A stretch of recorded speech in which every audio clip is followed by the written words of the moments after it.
رات کا پچھلا پہر ہو چکا تھا۔ سب گھر والے گہری نیند میں تھے اور میں کب سے اسی لمحے کا انتظار کر رہی تھی۔ میں جلدی سے اپنے بستر سے اٹھی اور خود کو سیاہ چادر میں لپیٹ کر میں تیز قدموں سے گھر کے باہر بیرونی دروازے کی طرف چل پڑی۔ یہ قدم اٹھاتے ہوئے میرے ارادے ذرا سے بھی لڑکھڑائے نہیں تھے، کیونکہ میں جانتی تھی کہ اس دنیا میں کوئی بھی جگہ اس گھر میں ملنے والے عذاب کے مقابلے میں بری نہیں ہوگی۔ انہی سوچوں میں گم میں بڑی احتیاط سے قدم اٹھاتی دروازے تک جا پہنچی۔ اچانک میرا پاؤں ایک پانی کے بھرے گھڑے سے ٹکرا گیا اور چھن کی آواز سے گھڑا ٹوٹ گیا۔ اس وقت میرے دل کی دنیا تڑپ کر رہ گئی تھی۔ میں جانتی تھی کہ اب گھر کے سب لوگ جاگ چکے ہوں گے۔ میں نے تیزی سے دروازہ کھولا اور اندھا دھند بھاگنے لگی۔ دروازہ کھلنے کی آواز نے اس خاموش رات میں ایک عجیب سی ارتعاش پیدا کر دیا تھا، جس سے مجھے اندازہ ہو گیا تھا کہ شاید میں نے یہ قدم اٹھا کر بہت بڑی غلطی کر دی تھی۔ مگر اب میں پیچھے ہٹنے والوں میں سے نہیں تھی۔ میں اس اندھیری رات میں محلے کی گلیوں میں بھاگتی چلی جا رہی تھی کہ اچانک مجھے اپنے پیچھے قدموں کی چاپ کی آواز سنائی دی۔ میں نے گھبرا کر پیچھے دیکھا تو وہاں کوئی مرد اپنے ہاتھوں سے لالٹین پکڑے میری جانب بڑھ رہا تھا۔ میں انہیں دیکھ کر سہم گئی، لیکن مجھے رکنا نہیں تھا، سو میں ایک مرتبہ پھر بھاگنے لگی۔ اس اندھیرے میں مجھے یہ بھی ڈر تھا کہ کہیں کسی دیوار میں ٹکر نہ ہو جائے، مگر آج مجھے ہر زخم قبول تھا۔ اپنے اوپر ہوئے مظالم کو یاد کر کے میری آنکھیں کئی مرتبہ بھیگی تھیں، لیکن اب میرے قدم جہاں اٹھ رہے تھے وہ میرے لیے ناقابل قبول تھا۔ بھاگتے بھاگتے میں یہ تو بھول گئی تھی کہ ہمارے محلے کے پاس سے ایک نہر گزرتی ہے، اور میں غلطی سے اسی راستے پر بھاگتی ہوئی نہر کے کنارے پہنچ چکی تھی، اور میرے پیچھے اب ایک مردوں کا غول بھی ابھی تک موجود تھا۔ وہ لوگ مجھے کھا جانے والی نظروں سے دیکھ رہے تھے۔ میرے پورے وجود میں سنسنی دوڑنے لگی تھی۔ اگر میں پیچھے جاتی تو بھی میری قسمت میں اب موت ہی لکھی تھی۔ وہ لوگ میری جانب بڑھ رہے تھے، لیکن میں نے دل میں ایک فیصلہ کر لیا تھا کہ اب میں نے پیچھے نہیں ہٹنا۔ میرے دل کی دھڑکنیں بڑھ رہی تھیں، اور اس ندی کو دیکھتے ہوئے میں نے ایک فیصلہ کیا، اور اس سے پہلے کہ وہ لوگ مجھ تک پہنچتے میں نے آؤ دیکھا نہ تاؤ کلمہ پڑھا اور اس ندی میں چھلانگ لگا دی۔ میں تیرنا نہیں جانتی تھی، اس لیے یہ بات تو طے تھی کہ اب میری زندگی ختم ہو جائے گی۔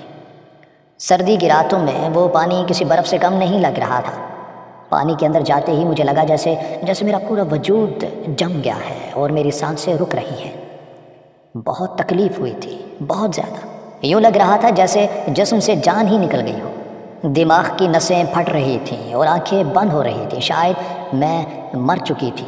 اور پھر نہ جانے کتنے دن گزر گئے تھے کہ اچانک مجھے لگا جیسے میرے مردہ وجود میں جان آئی تھی۔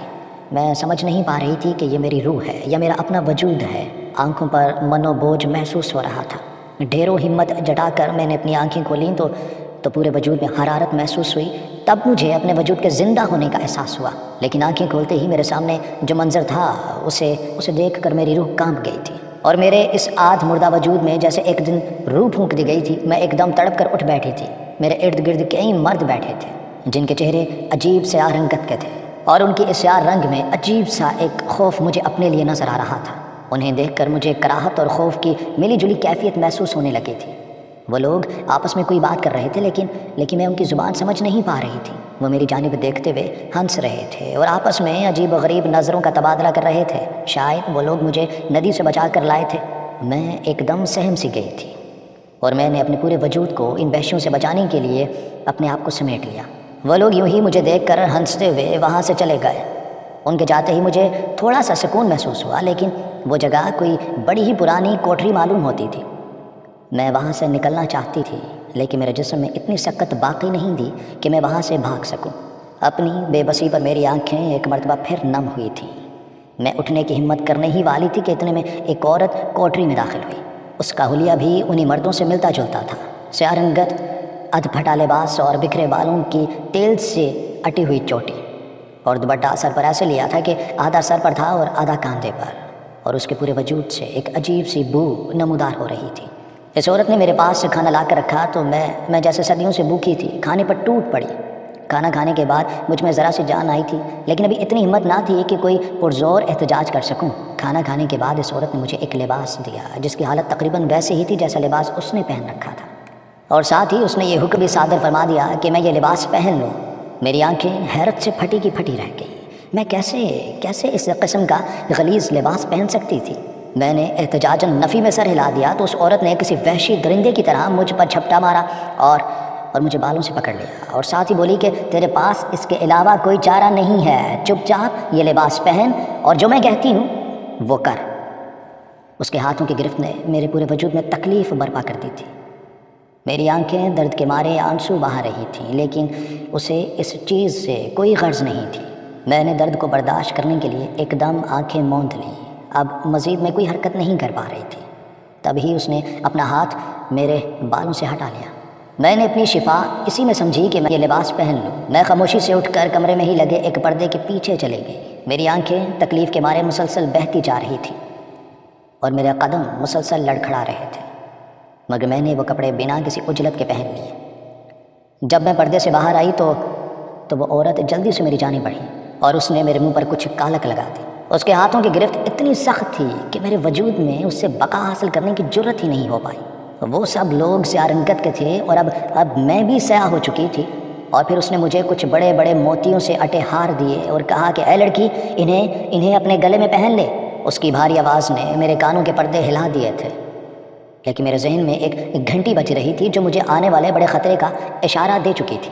خیر، میں نے وہ مالائیں بھی پہن لیں۔ اس کے بعد وہ لوگ مجھے گھر سے باہر لے آئے اور دیکھتے ہی دیکھتے ایک بڑی سی گاڑی آئی جس میں ہم سب بیٹھ گئے۔ اس عورت کے ساتھ 3-4 مرد بھی تھے۔ گاڑی کے شیشوں پر پردے لگے تھے، جس کی وجہ سے میں باہر کا منظر نہیں دیکھ پا رہی تھی۔ شام ہونے والی تھی۔ ان لوگوں نے مجھے ایک چھوٹے سے چوک میں ایک بجلی کے کھمبے کے پاس بٹھا دیا اور میرے ہاتھ میں ایک پیالہ دے دیا۔ اس وقت میرے ذہن سے سارے پردے ہٹ گئے تھے۔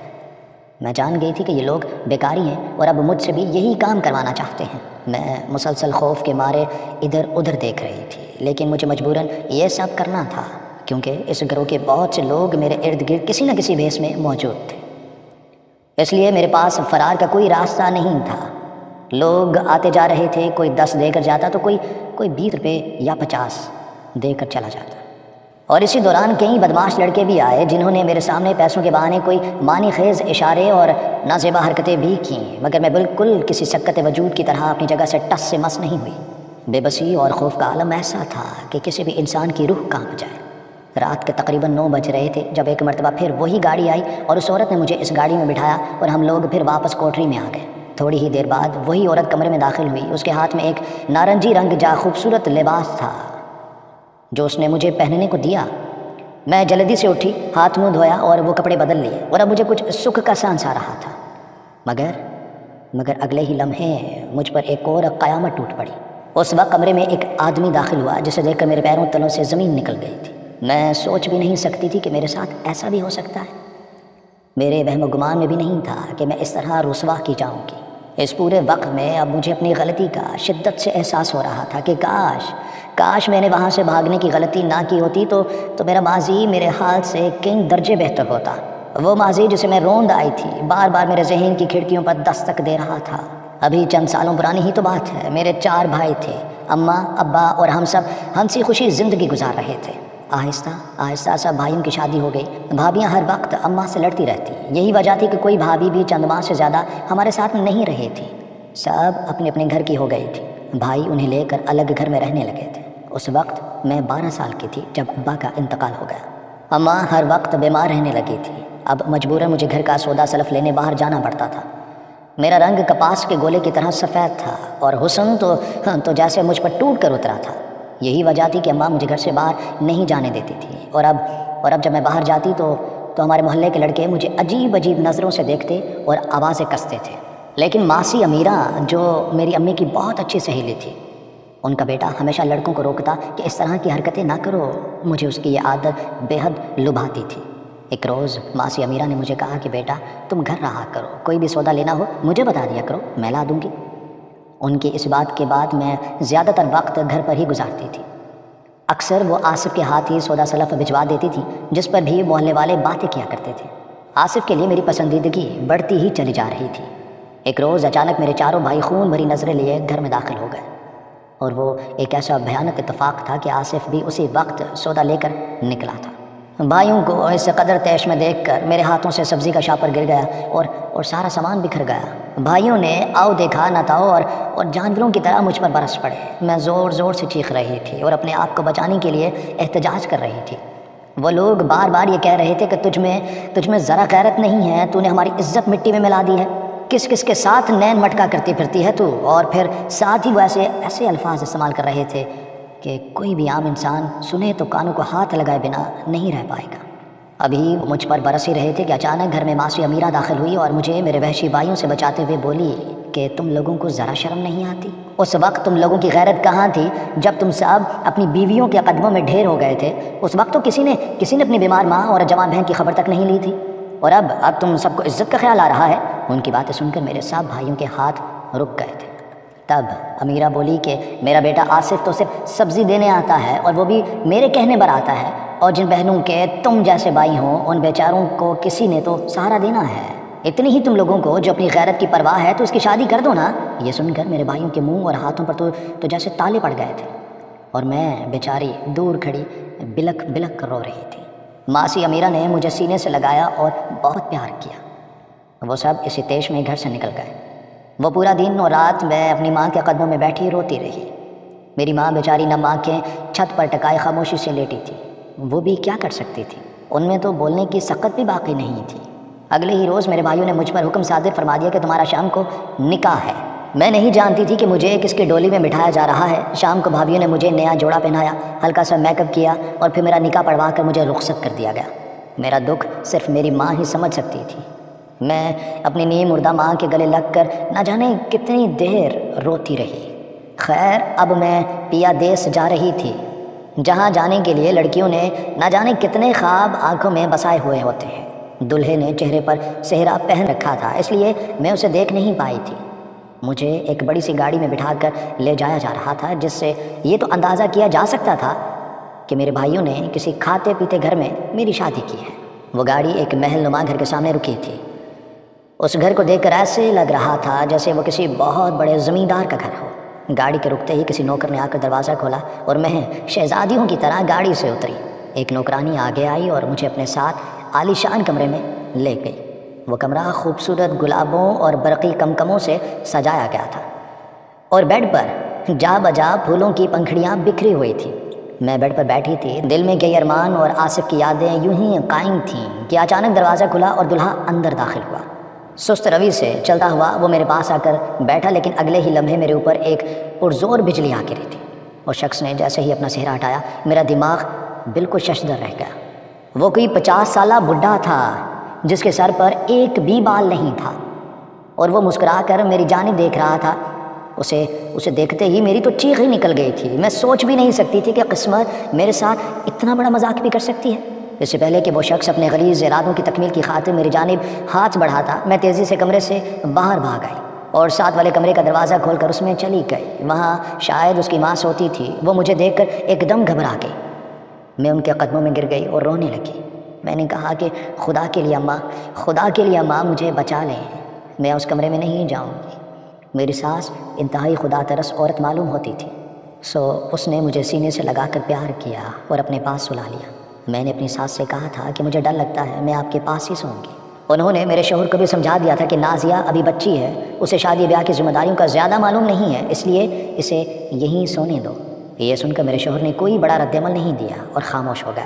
وہ میرا بے حد خیال رکھتا تھا، میرے لیے بڑے پیار سے چھوٹے چھوٹے تحفے لایا کرتا تھا۔ میں نے کبھی اس کی آنکھوں میں ہوس نہیں دیکھی تھی، بلکہ وہ تو میری بے حد عزت کرتا تھا، لیکن میں نے اس کی کبھی قدر نہیں کی تھی۔ اس کی آنکھیں اکثر میری محبت سے سرشار رہنے لگی تھی۔ ایک رات میں اپنی ساس کو دوائی دینے کمرے میں جا رہی تھی کہ میں نے سنا کہ میرا شوہر میری ساس کو کہہ رہا تھا کہ اماں میں نے اتنی زمین اس کے بھائیوں کو دے کر نازیہ کو حاصل کیا ہے، لیکن نازیہ ہمیشہ مجھ سے دور بھاگتی ہے۔ اب تو میں اس کی محبت میں دن بدن گرفتار ہوتا جا رہا ہوں۔ اور میری ساس اسے دلاسا دے رہی تھی کہ میں کل کہوں گی کہ وہ اپنے کمرے میں سویا کرے۔ یہ سن کر میرے جسم میں ایک سنسنی سی دوڑی۔ میں اس شخص کو کبھی بھی قبول نہیں کر سکتی تھی، نہ جانے کیوں مجھے اس شخص سے شدید نفرت ہوتی تھی۔ اس کے وجود سے مجھے گھن آتی تھی۔ میری ساس نے اسی رات مجھے کہہ دیا کہ بیٹی وہ تیرا شوہر ہے، اس طرح دور بھاگ کر کب تک تم زندگی گزارو گی؟ بس آج تمہارے اس کمرے میں آخری رات ہے، اس کے بعد تم اس کے کمرے میں سوگی۔ اپنی ساس کی یہ بات سن کر میرے دل میں ہلچل مچ گئی تھی۔ میں کوئی آخری فیصلہ کرنے کا سوچ رہی تھی کہ آخر کس طرح اس سب سے چھٹکارا حاصل کیا جائے، اور پھر ایک حتمی فیصلہ کرنے کے بعد میں خاموشی سے سو گئی۔ اور جیسے ہی مجھے یہ یقین ہو گیا کہ سب سو گئے ہیں، میں خاموشی سے حویلی سے نکل گئی۔ اس وقت بجلی جا چکی تھی، اور جب میں حویلی سے باہر آئی تو گھر کے کچھ نوکر بھی گھڑی کی آواز پر جاگ گئے تھے۔ اس وقت مجھے کچھ نہ سوجھا اور میں نے ندی میں چھلانگ لگا دی۔ وہاں سے نہ جانے کیسے میں ان بیکاریوں کے ہتھے چڑھ گئی تھی، اور اب میرے سامنے ایک نوجوان موجود تھا جو میری عزت کو تار تار کرنے آیا تھا۔ میرے اختیار میں کچھ نہیں رہا تھا۔ ماضی کی غلطیاں میرے دماغ کے پردے کو بار بار جھنجھوڑ رہی تھی۔ وہ زندگی اس زندگی سے 1000 درجے بہتر تھی جس میں میں اپنے شوہر کے ساتھ رہتی تھی، وہ شوہر جو میری بے حد عزت اور قدر کرتا تھا، لیکن میں نے اس کو کبھی اس کا حق نہیں دیا۔ شاید اسی لیے اللہ نے مجھے یہ دن دکھایا تھا۔ اب روز میں ایک جہنم سے گزرتی ہوں اور اللہ سے معافیاں مانگتی ہوں کہ شاید کبھی میری کوئی معافی اس کی بارگاہ میں قبول ہو جائے، اور میں اس جہنم سے نکل کر اپنے شوہر کے ساتھ سکون کے زندگی